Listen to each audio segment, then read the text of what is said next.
Welcome to double seven media.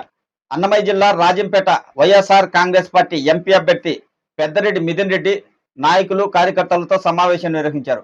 ఈ సందర్భంగా కూటమి బీజేపీ రాజంపేట ఎంపీ అభ్యర్థి నల్లారి కిరణ్ కుమార్ రెడ్డిపై ఆయన కొన్ని వ్యాఖ్యలు చేయడం జరిగింది.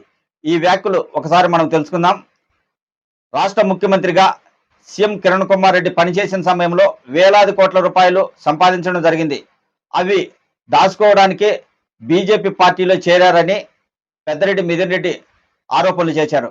అలాగే సీఎంగా ఆయన దిగిపోయాక 10 సంవత్సరాల పాటు నియోజకవర్గం వైపు కన్నెత్తు చూడలేదని, కరోనా సమయంలో నియోజకవర్గంలో ప్రజలకు ఎలాంటి సహాయం చేయలేదని ఆయన విమర్శలు చేశారు.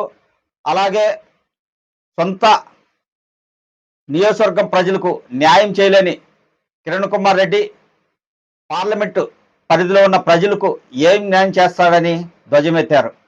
రాబోయే ఎన్నికల్లో ఎంపీ అభ్యర్థిగా నల్లారి కిరణ్ కుమార్ రెడ్డి చిత్తుగా ఓడిపోతారని హెచ్చరించారు.